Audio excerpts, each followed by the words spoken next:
In this video, I'll show you 7 easy techniques you can use to sound like Johnny Thunders right away. So if that sounds good to you, grab your guitar and let's go.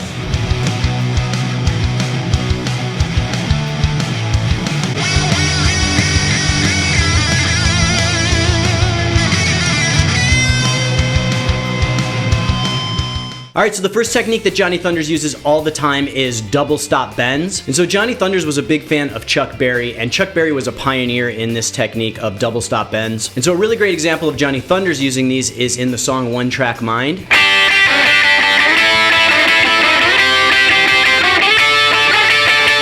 So basically what we're going to do a double stop bend is we're going to bridge our index finger across the B and E strings. For this example, we'll start at the 3rd fret. So we're going to bridge our index finger across the 3rd fret on the B and E strings. And we're going to play the double stop. And then we're going to bend at the G string 2 frets up. So in this example, we're at the 5th fret of the G string.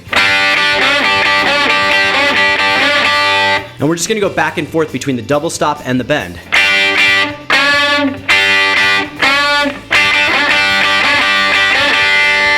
And the cool thing about this technique is you can move it up and down the fretboard. So in the example I just showed you, we're at the G, which is the 3rd fret of the high E string, with our double stop. And so we can play this over a G chord. If we move it up 2 frets, we're at the A. So we can play over the A chord. So in One Track Mind, that's what Johnny Thunders is doing. The chord progression is G, A, C, D. So Johnny Thunders plays the bends at G, A, C, and D. So if your chord progression root is all on the low E string like this song, we don't really have to think about the notes too much because we can just match it on the high E string. And so this is a technique that Johnny Thunders uses in practically all of his solos and leads, and something that you can apply to your playing as well. Alright, so the next technique we're going to talk about is a rhythm technique that Johnny Thunders also uses all the time, and that's the use of these pinky accents when he's playing his rhythm power chords. And a great example is Personality Crisis.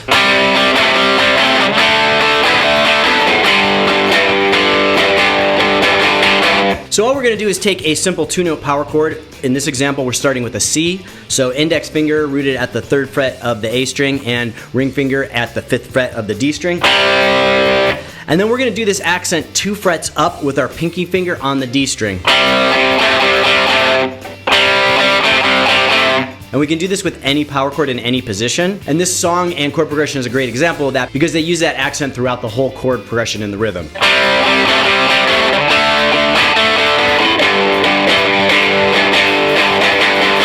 And so this can be something that's a little difficult for new guitarists to kind of stretch that pinky. One piece of advice I have for you is when you're playing your power chord, keep your fingers as close to the frets as possible, and then also arch your fingers up and angle your hand down.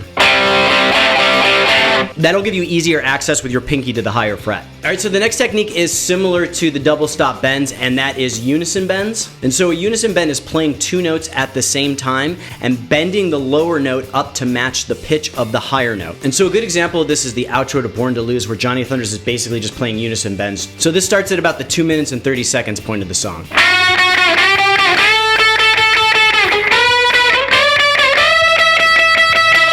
So during the end of the song, it continues on ascending a bit more, but the basic gist of this is one way Johnny Thunders will use the unison bends is in an ascending pattern like this. And so this song's in the key of B, so Johnny Thunders is going to play these unison bends along the scale of the B natural minor scale.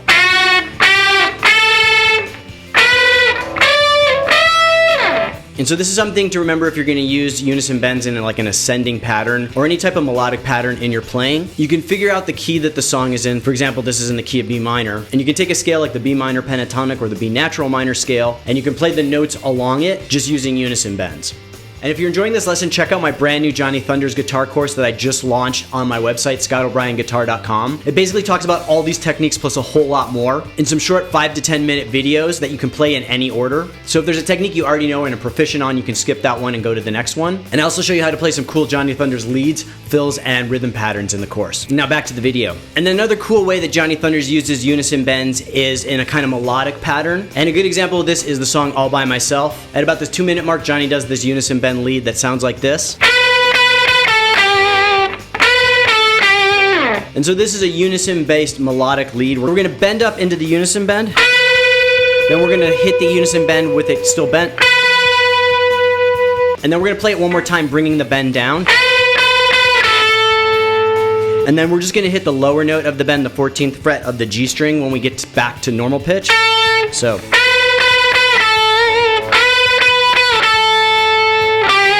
And then we're gonna play the 12th fret of the G string with vibrato. So that first part slowly is. And then the next kind of melodic pattern he does with it is very similar to the first one. So we're gonna bring it up, and then down, and then end on the 12th fret. So back to back it. And so he does similar phrasings like that through a lot of songs. And if you're trying to apply this into your playing, you can use these unison bends pretty much anywhere within a scale that's in the key of the song that you're playing. So for example, All By Myself is in the key of E. All the notes that he's playing are within that E minor pentatonic scale. So we have the first note, the B. Then he brings it down to the 14th fret of the G string, which is an A. And then ends on the 12th fret of the G string, which is a G. And all of those are within the E minor pentatonic. And so Johnny Thunders also likes to do a lot of cool kind of unorthodox fills. And one of the things he likes to do is these slide ups. And the beginning of Chatterbox is a good example of it.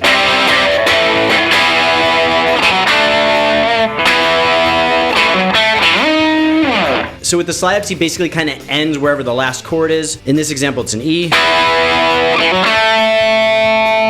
And then he goes back down to the root note, which is the 7th fret of the A string, and just slides up in this example to about the 19th fret. It doesn't have to be exact. And then he just kind of bends once he gets there, so. And then brings it back down. And he does that in a ton of songs where there's like a little bit of space or room between chords. And you can add that in your playing pretty much anywhere like that. And then another thing he also likes to do is kind of like the surf style alternate picking slide down. And a lot of times he'll end in a chord. But basically all you're doing here is starting at a higher note on the low E string. And just using some alternate picking to slide down. And it doesn't have to be accurate, it can be pretty sloppy. Again, these are some kind of out-of-the-box fills that Johnny Thunders throws into his songs, and they sound cool and it gives him his unique style. Another cool fill that Johnny Thunders does a lot are these extended hammer-on pull-offs. There's a great example at about 1 minute into All By Myself. And so all he's doing is playing open to 2nd fret on the G string back and forth, and then bending at the very end. And one thing you can do to keep these hammer-on pull-offs going strong is to kind of pluck the string with your finger, instead of playing it with your pick. Now that was a little bit of an exaggeration, but you kind of want to do that motion. And that's going to give you a more sustained hammer-on pull-off when you're doing a long one like that. And so the reason that Johnny Thunders plays that note where he's playing it is because the rhythm is playing an E. And so again, he's playing within the E minor pentatonic scale. We've got the open on the G string, which is a G, and 2nd fret, which is an A. And those are both within the minor pentatonic scale. So he's just playing within the scale. And he does this in leads and solos in a lot of different songs, but it's usually within the minor pentatonic scale in the key of the song that he's playing. And the last technique we're going to talk about today are these double note hammer-on pull-offs that Johnny Thunders likes to do. And a great example of that is Subway Train.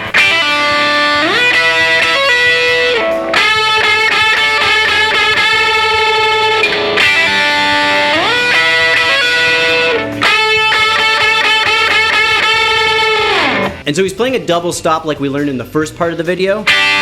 So index finger bridged across the 3rd fret of the B and E strings. And then he's just going to hammer on with his ring finger at the 5th fret of the B string while also letting those first notes ring out. And then he slides up and does the same thing at the 12th fret. He hits the double stop first, then hits the hammer-on pull-off. So. And then he goes to a unison bend. And then it repeats.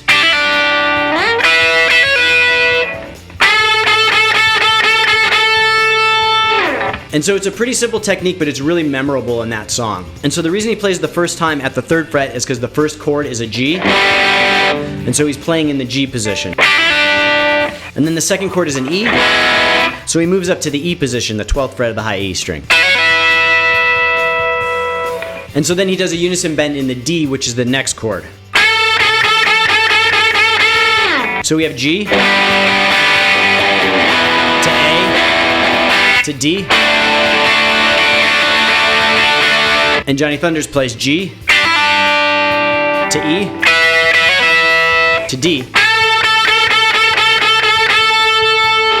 So again, if you're incorporating this into your playing and you're playing like Johnny does in this song, which is basically just accenting the rhythm chords, you can just play the double note hammer-on pull-off over the corresponding chord, or you could also play it within a scale that's in the key of the song that you're playing. Alright, so that's it for this video. I hope you learned something about Johnny Thunders playing that you can incorporate into your own playing. Remember to like and subscribe. And check out my website, ScottO'BrienGuitar.com. I have some courses up now, beginner guitar, beginner punk guitar, and the Johnny Thunders course. And I'll see you guys next time.